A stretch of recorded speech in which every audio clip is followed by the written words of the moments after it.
Hi, namaste, and welcome to Breakout with me, Abha. Thank you so much for listening. Yes, that's me, the author of Nucleus Power Women Lead from the Core, founder of thegrowthactivist.com, anti status quo advocate, leadership speaker, mental strength coach, lawyer, poet, actor, and a firm believer that rules are either meant to be upgraded all the time or they should not exist at all, not in any way that ever reduces human growth.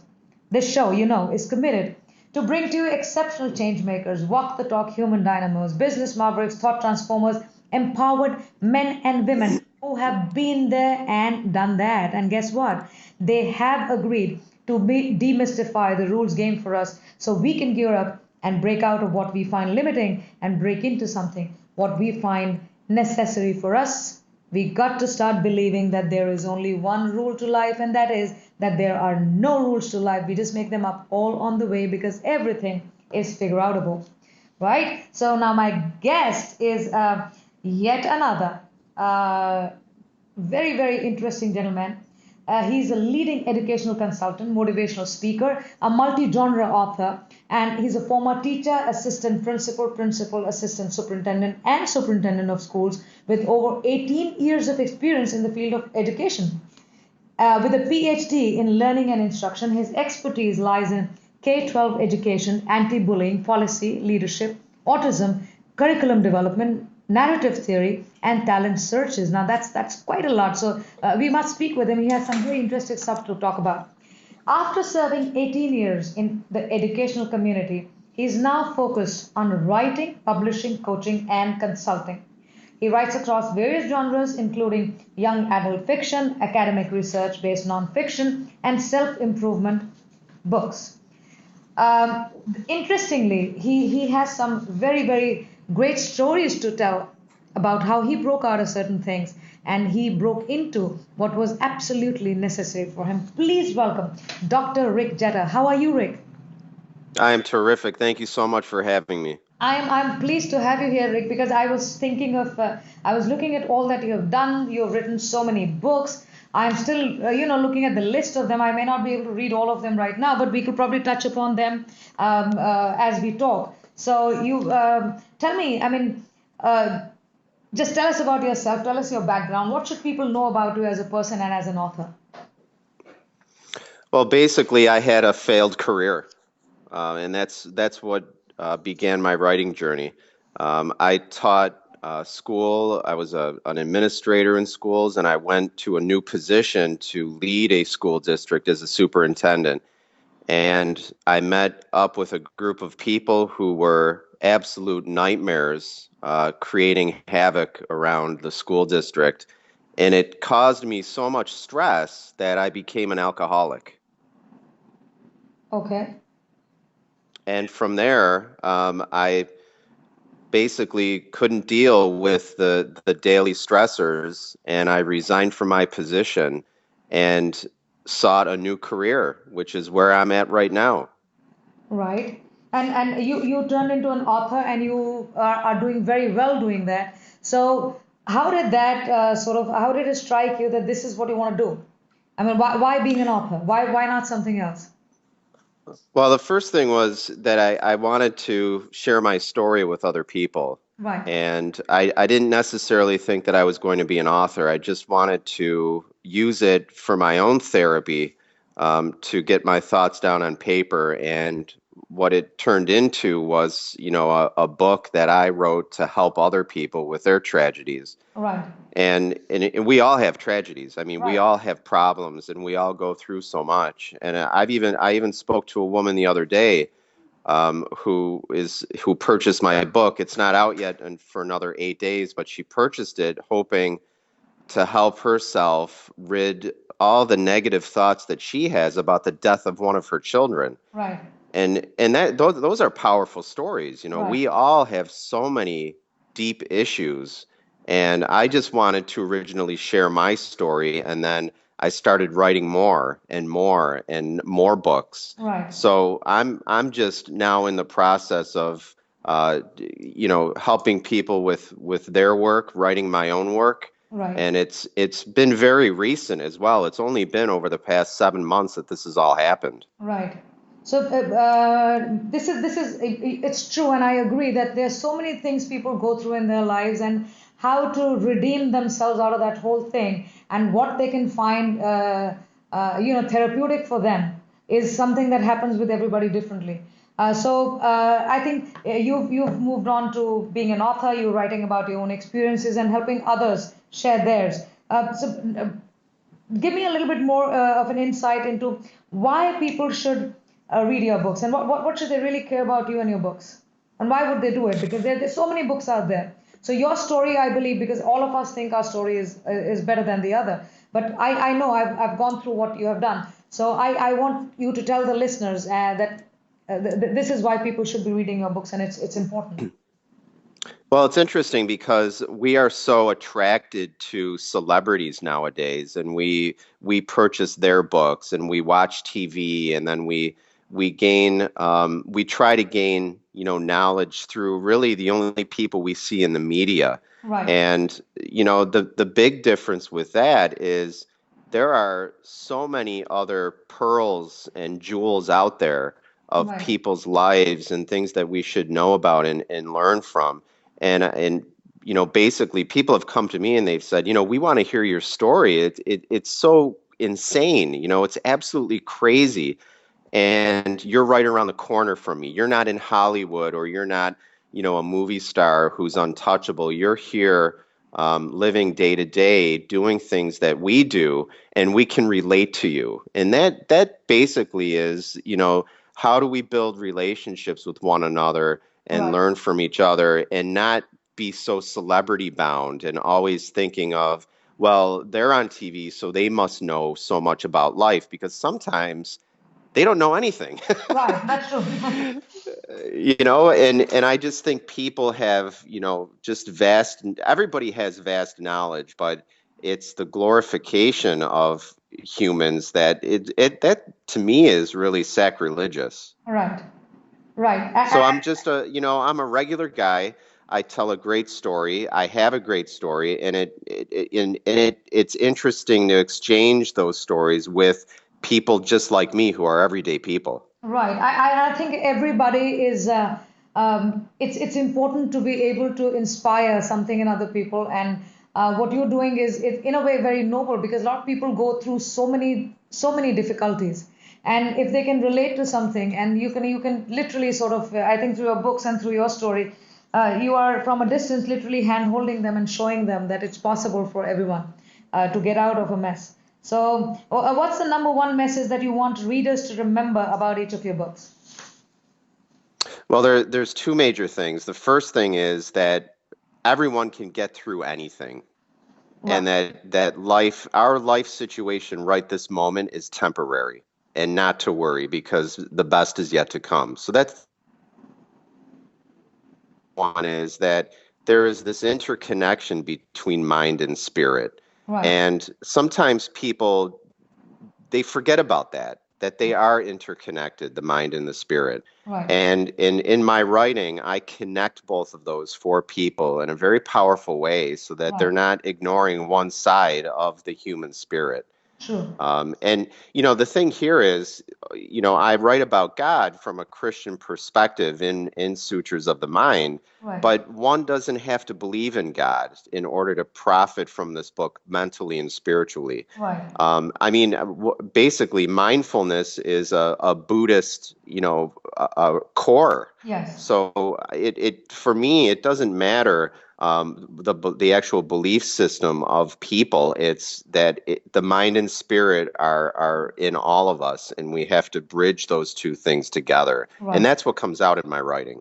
That's amazing. So I think this is also the key message that people should, whether or not they are spiritual, religious, or they read scriptures. It just doesn't matter, because the human body is made out of stuff which all of us have, and all of us have in equal quantities. So I think it's not something that people should worry about, but people should, like you say, bridge the gap and put them together and make both of them work together. So I'm glad that you're talking about this, and this is something really, really important that people should get out of your books. And please go and read Dr. Rick Jetter's book. He's got some amazing literature out there. He's spoken about these things which are important for all of us in everyday life, and we can just sort of pick the nuggets out of there from his experience. And he says he's had a failed career. He became an alcoholic, and he got out of that. And it's possible. If he can do it, so can we. So please go and get his books and figure.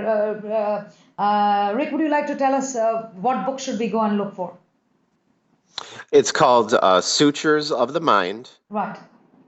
And it's head, the cover is just unbelievable. It's this head on the front cover. It's this big head, Right. and it has all of these words embedded in this head, like grief, anxiety, sadness, fear, jealousy. Right. It's a very eye-catching cover, and a lot of people say don't judge a book by its cover, but Yeah. I think, the cover is going to attract people into what I believe is going to be some helpful writing for Right. everybody to profit from, and really live a very great life in the future, getting through any tragedy.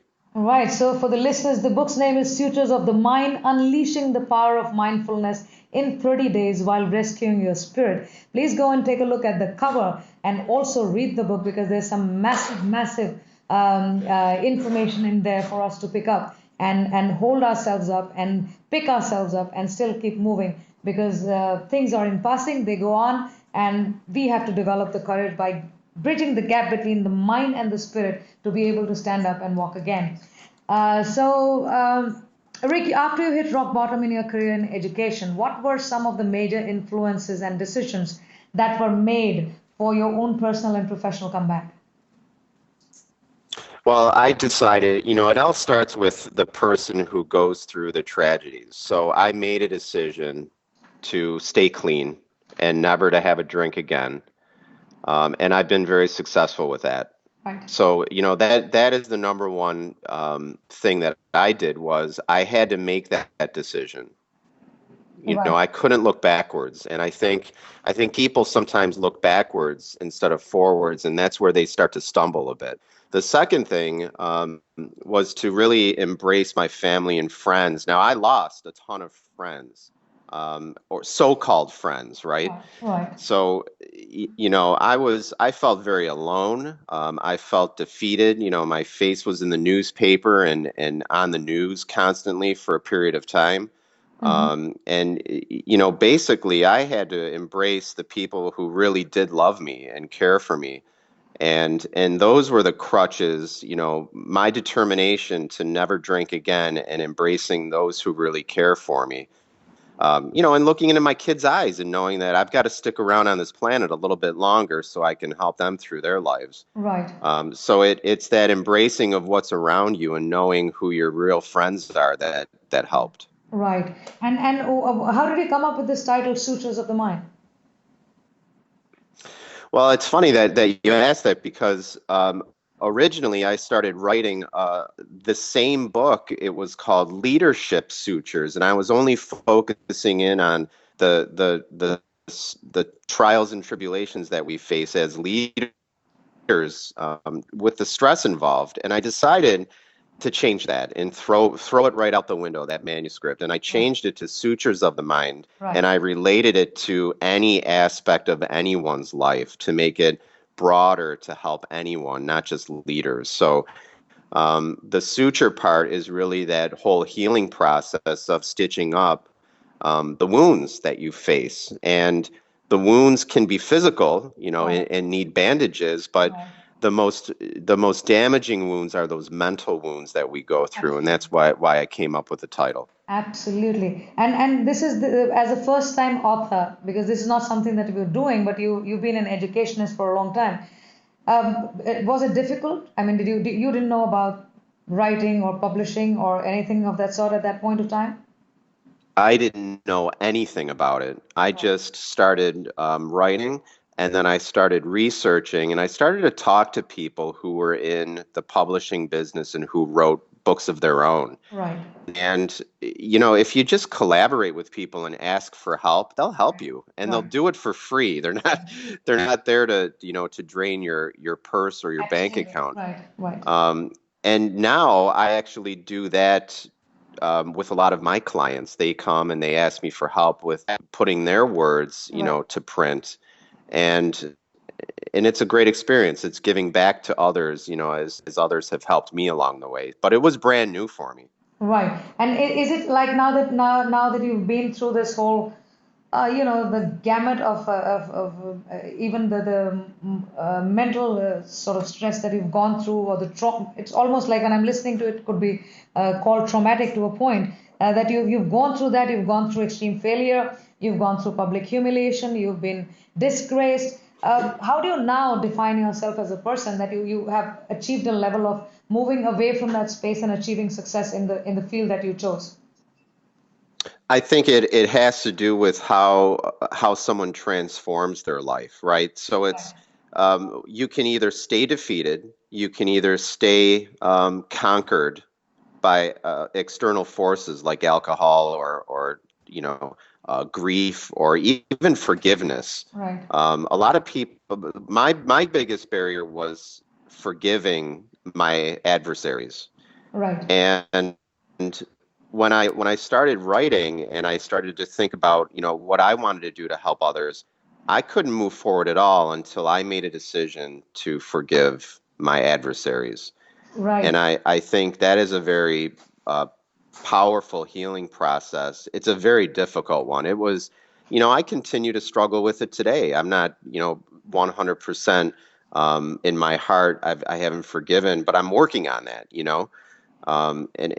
And that's something that I think, my career will help others to do as well as, how do we shirk these different mental barriers in our lives? Sure. How do we get past those things? Right. And And we have to, or we won't heal. right.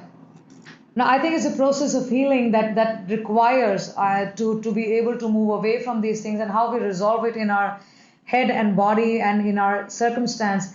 This is so entirely up to us. But as you say, rightly say, it's extremely difficult. But then you have to take it upon yourself and figure out ways to do it.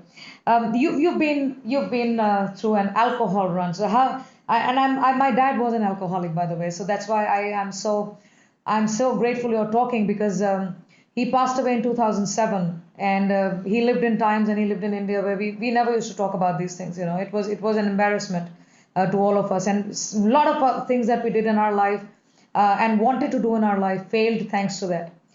How did it ruin your career or your relationships or your family bonds, or what? Just give us a little bit of that about what did alcohol do to you? I basically lost all of my judgment.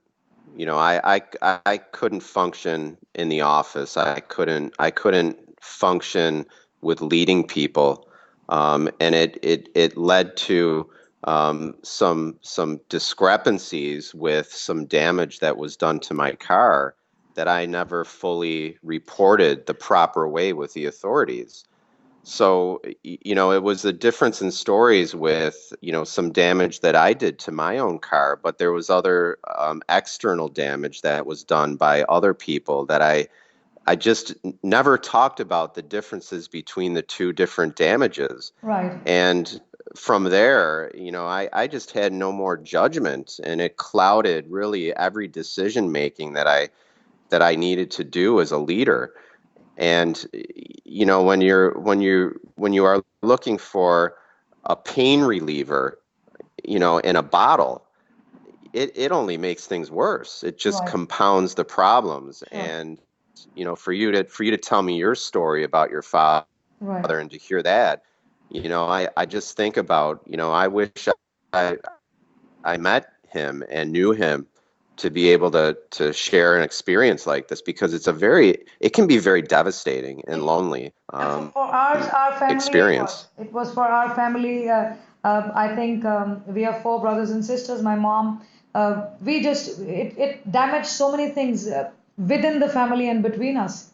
And it was affecting the whole family so badly, but we could not let him say reason while he was on that, looking for pain relief in a bottle. So he had his issues, but well, anyway. So that was it. So what do you advise now when you've gone through the whole process and you've come out of it?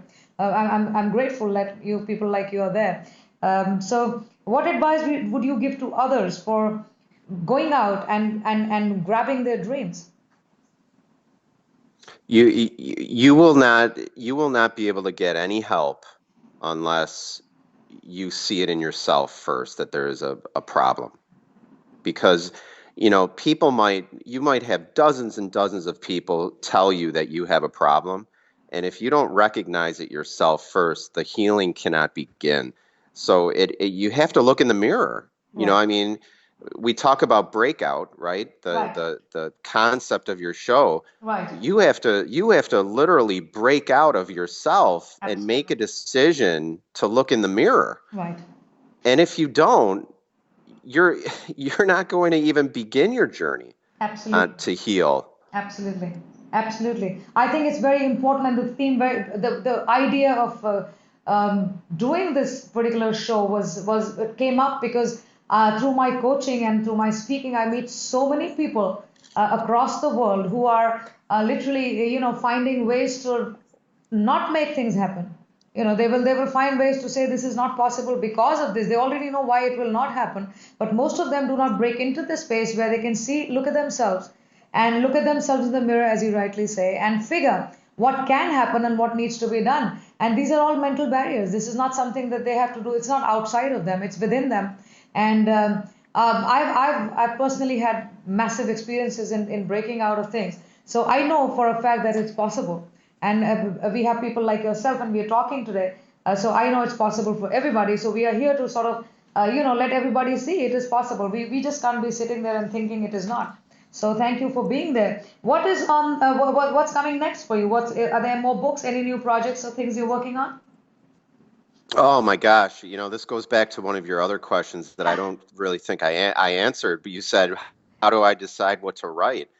Uh, I basically I wrote a young adult novel about an autistic sixth grader Right, who goes through struggles. That's going to be coming out in the next 6 months. right, I wrote a book for school leaders and teachers about how to hire the best staff members. right, I'm writing a really neat manuscript right now called Hypocrite: How Power and Emotions Can Kill Moral Leadership. right.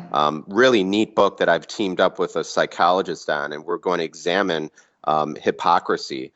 I'm continuing to do narrative research. I'm writing a leadership book about, it's called The Leadership Dunk Tank: How Others Want to See You Drown While You Need to Prevail in Your Career. Wow. And I'm in probably waist high with 5 new manuscripts, Right. and I'm going to send out the message and continue to do that and help others write their books as well. Well, that's good. That's quite a lot actually on the plate. So I'm very happy because I think the more we do, the more we can help others. So this is great. When are we going to see these books?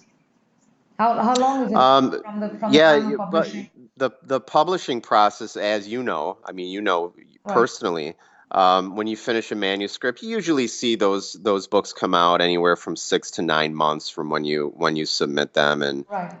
package them up. But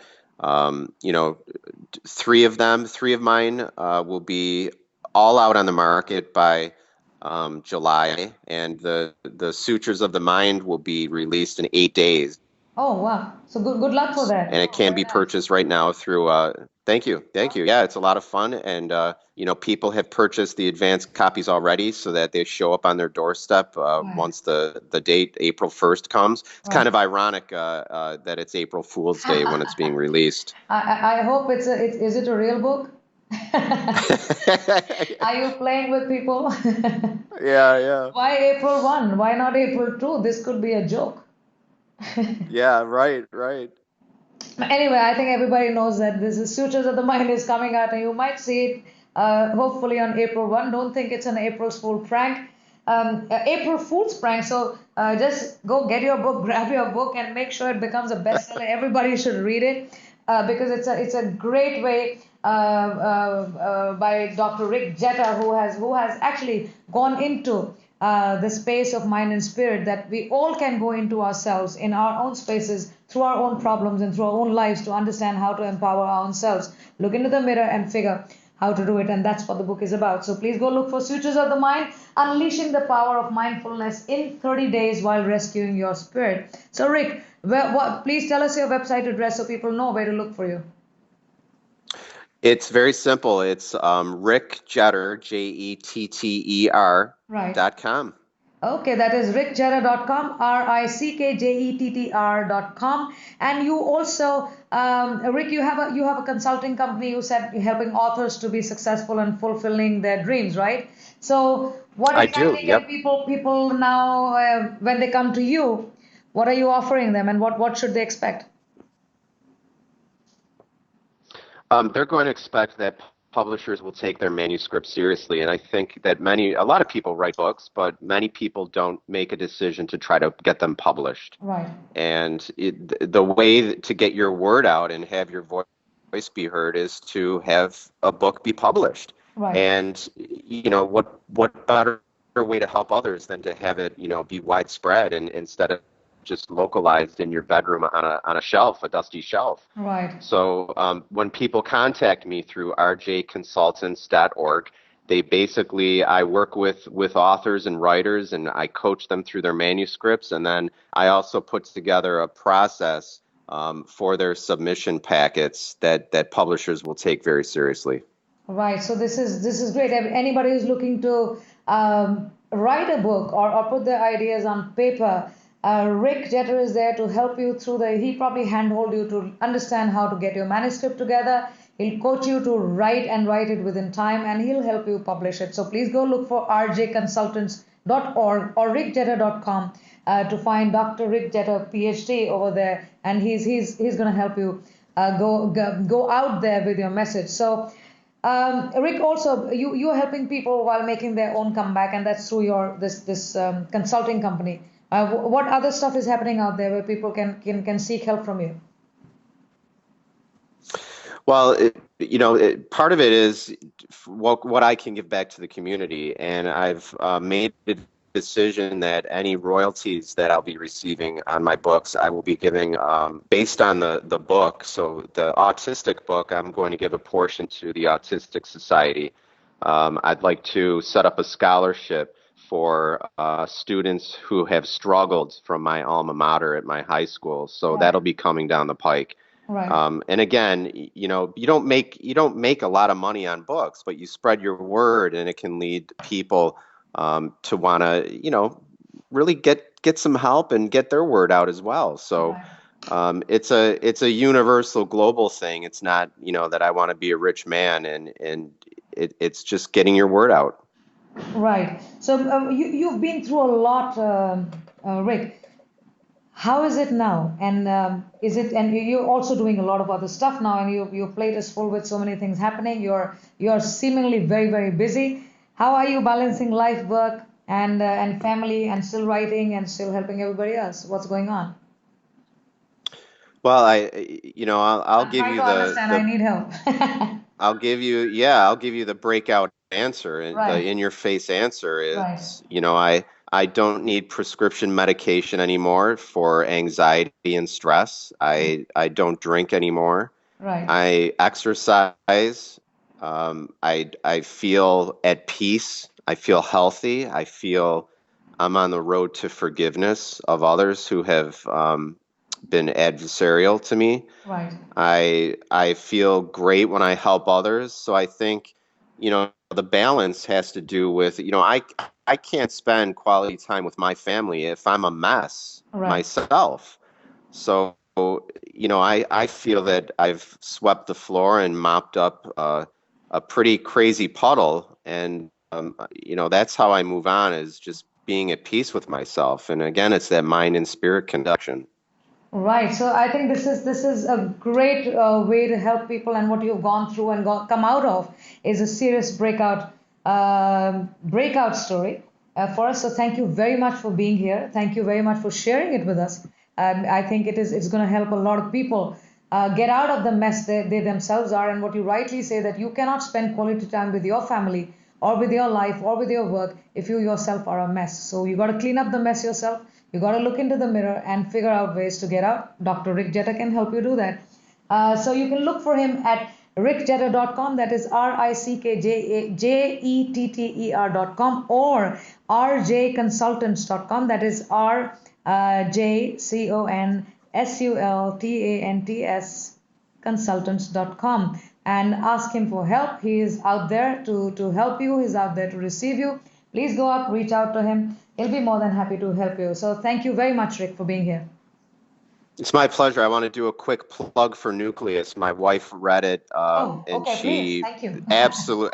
absolutely loved it. Okay. And she's going to hand it off to me so that I can take a good read. But I just wanted to let you know she gave you a huge thumbs up. Oh, thank you. Thank you. Please say thank you to her from me. It's for, I mean, it's encouraging when people come back and say this is made sense to them. So I'm glad. Please say thank you from my side.